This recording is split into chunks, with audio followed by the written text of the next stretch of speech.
عجیب دین کیا کہتا ہے. اتفاق سے کتاب گاڑی میں رکھی ہے. ہم لوگ سمجھتے ہیں صاحب 4 پارہ قرآن روز پڑھ رہے ہیں بڑے مومن ہیں, 3 مجلسیں دن بھر میں پڑھ لیتے ہیں, ہم سے بڑا جو ہے وہ جنتی کون ہے؟ مرحوم شیخ جعفر کاشف الغطاء, 2 جعفر ہیں, جعفر شوستری رضوان اللہ علیہ, وہ بھی بہت اہم ہے, ایک ہے شیخ جعفر کاشف الغطاء رضوان اللہ علیہ. اتنی عظیم شخصیت ہے شیخ جعفر کی کاشف الغطاء کی کہ وہ فرماتے ہیں کہ اگر فقہ کی ساری کتابیں دریا برد کر دی جائیں سب لکھ دوں گا میں, اتنا حافظہ تھا ان کا. ان کے زمانے میں قحط پڑ گیا.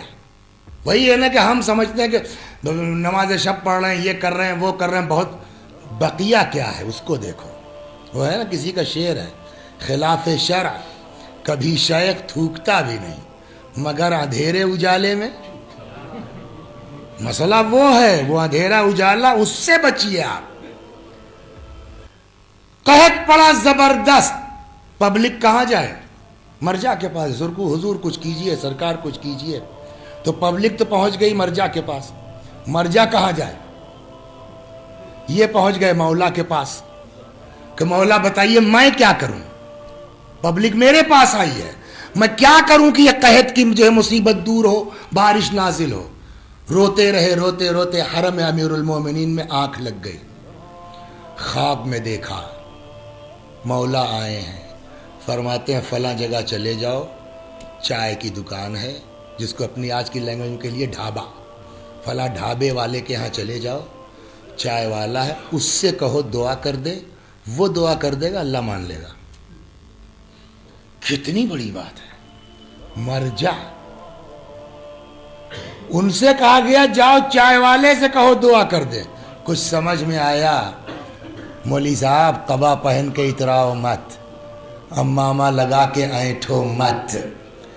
تم جو ہے وہ بھینسے کی طرح سو رہے ہو صبح 5:30 بجے تک, قضا ہو جائے گی, اللہ اکبر. تم اس ٹائپ کے ہو جس کو تم حقیر و رکشے والا سمجھ رہے ہو.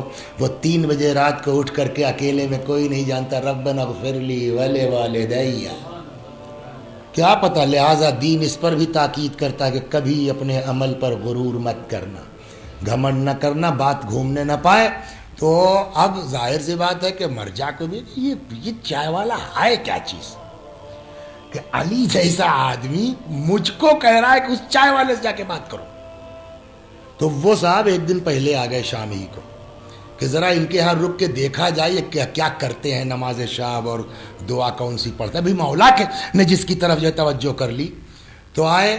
اچھا آواز کا زمانہ تو نہیں تھا نا کہ ہر گھر میں آگا سیستانی کی فوٹو ہے. وہ بیچارہ دیہاتی کہیں راستے میں جو ہے دکان اس کی ہے, پہنچ گئے, نہیں پہچانا اس نے. السلام علیکم. وعلیکم السلام. مہمان چاہیے؟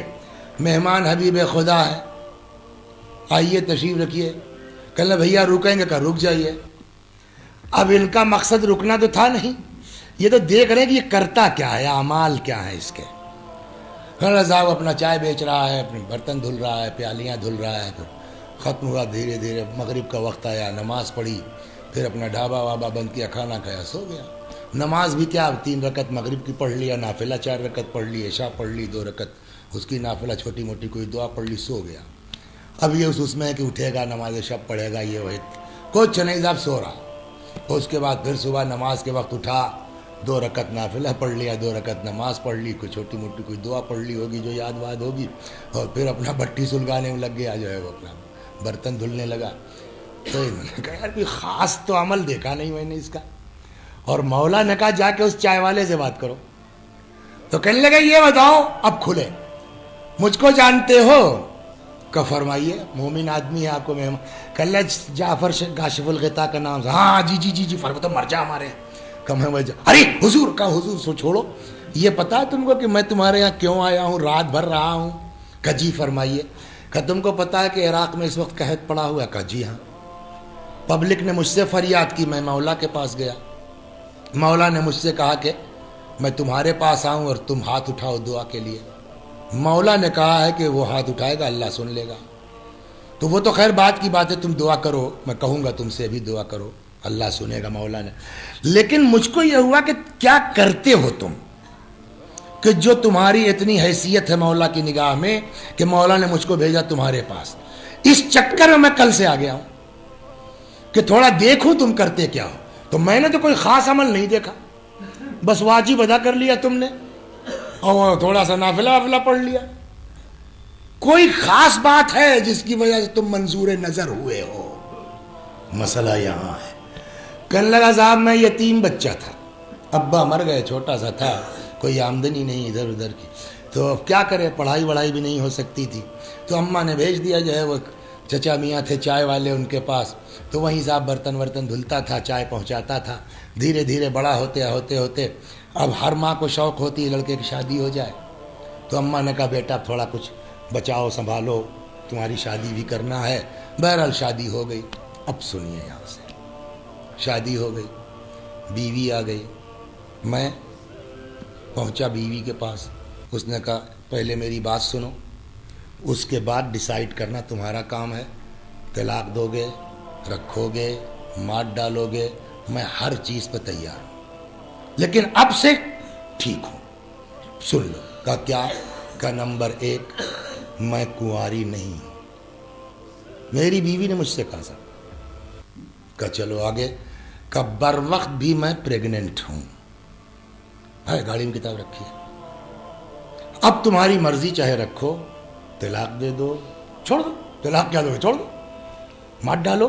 لیکن یہ کہ اب سے میں توبہ استغفار، جو غلطی ہو گئی ہو گئی. اس نے کہا بس، یا اور کچھ کہا؟ بس. کہ تم نے نہ ہم سے کہا نہ ہم نے کچھ سنا. ایک کونے میں جا کے کمرے کے پڑ گیا میں، نماز پڑھی. صبح کچھ ظاہر ہی نہیں، گھر والوں کو کچھ پتہ ہی نہیں کہ کیا ہوا. ایسے ہی نارمل جیسے ولیمہ ہو رہا، چل رہا سب، کسی کو کچھ پتہ نہیں. اور پھر وہ بچہ ہو کے پھر معاملہ سب سے. آج 20 سال سے میں اس کے ساتھ رہ رہا ہوں، کسی کو خبر نہیں کہ اس کے اندر کیا خرابی تھی. تو میں سمجھتا ہوں کہ شاید یہی وجہ ہے کہ ایک گناہگار کا میں نے گناہ چھپایا، اس کی آبرو بچائی. ساری دعا عبادت ایک طرف، کسی کی آبرو بچا لینا ایک طرف. صلوات برما غور کر رہا. اس نماز شب سے کیا فائدہ ہے کہ بیٹھ کے چوراہے کے جو ہے وہ چائے کی دکان پر 50 آدمیوں کی ہم بے عزتی کرتے ہیں، اور آ کر کے صاحب 3 بجے رات کو ربنا اغفر لی والدیّ. دین یہ سکھا.